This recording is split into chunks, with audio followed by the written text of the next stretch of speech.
On the 19th of February 2020, in Hanau, Germany, 9 people were murdered in a racist terror attack.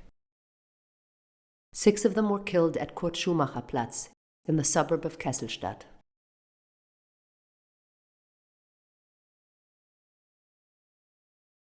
The perpetrator's target was the local arena bar and a kiosk next door. The victims had only one possible means of escape when he entered: an emergency exit here. However, as survivor Peter Minnemann explains, we would have run to the emergency exit, but everyone knew it was locked. It had been locked for years. Other survivors echoed this.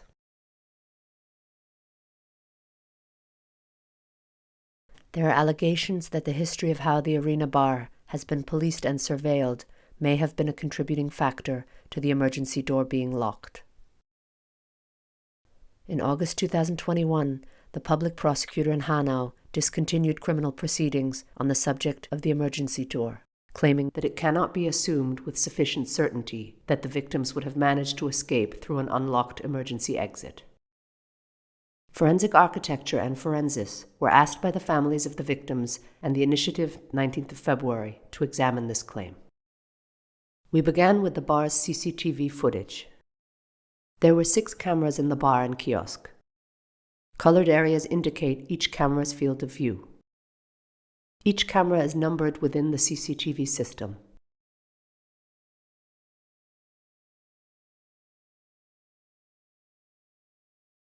Areas marked in white are visible in the footage. Areas marked in gray are hidden from view.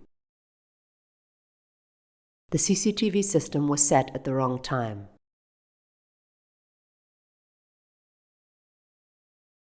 We adjusted it to real time and accounted for gaps in the footage. We repeated this process for each camera. The gaps indicate where the cameras were not recording.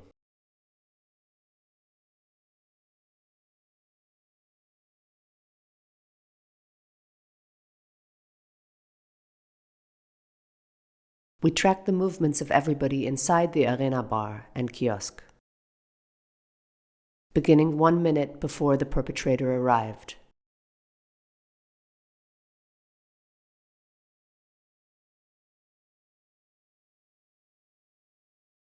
Given the distressing nature of the footage, we used this tracking process to reconstruct the sequence of events as an animated 2-dimensional plan and timeline. A blue icon indicates that a person is visible on camera. The direction of the arrow indicates their orientation.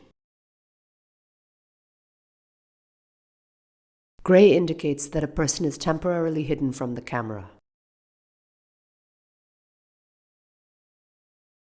Initials represent the names of the occupants of the bar and kiosk.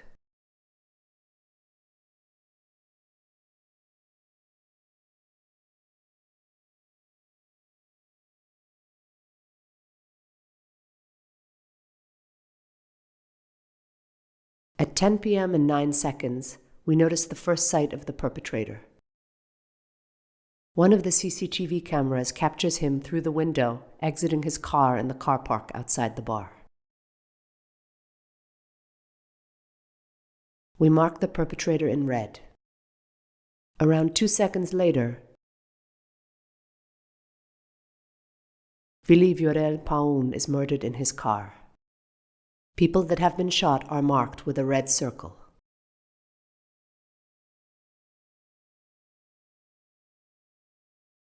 Replaying that moment, we see that at the same time inside the bar, Peter Minnemann and Said Idris Hashemi turned sharply towards the door, very likely having heard the shots.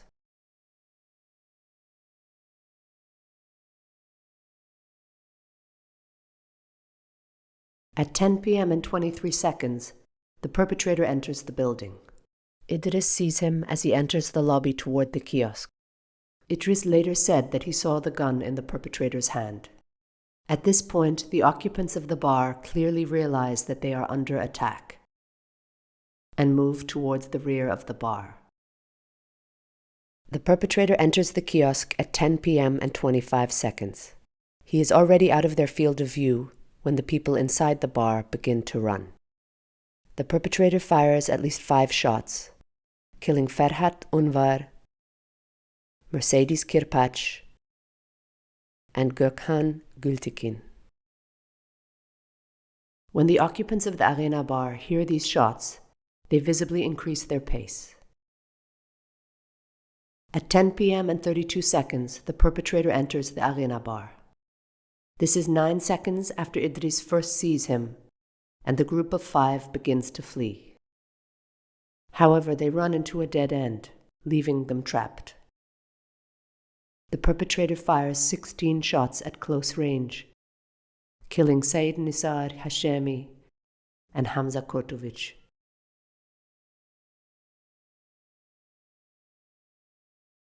At 10 p.m. and 51 seconds, the perpetrator exits the Arena bar.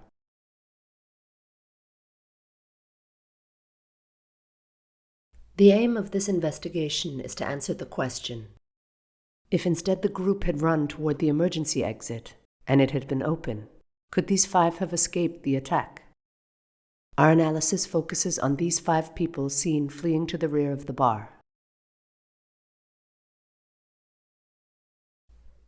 We determine the speed at which each person moves along the marked trajectory.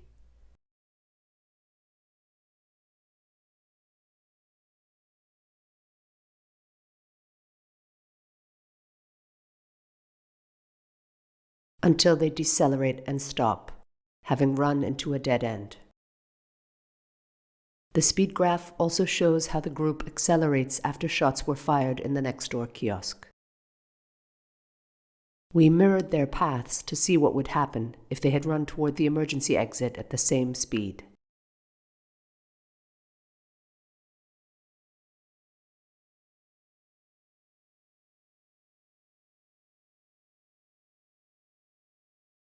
But instead of decelerating, we extend each of their routes at the maximum speed they achieved.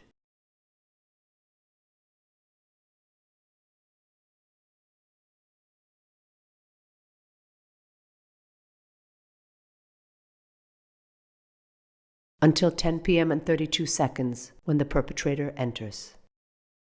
Our analysis takes into account the time taken to open the emergency exit and the possibility that the 5 may get in each other's way as they run. Animating this hypothetical scenario, we can see that if the group had moved towards the emergency exit at the same speed as they moved toward the rear of the bar, 4 out of 5 would have been completely out of sight of the perpetrator by the time he arrived. The 5th would be partially within his line of sight at a distance of 8 meters, only for a fraction of a second, before moving out of view. Our analysis thus shows that all of these 5 individuals had enough time to escape through the emergency exit. If the emergency exit was open, and they had known that, they could all have survived the attack.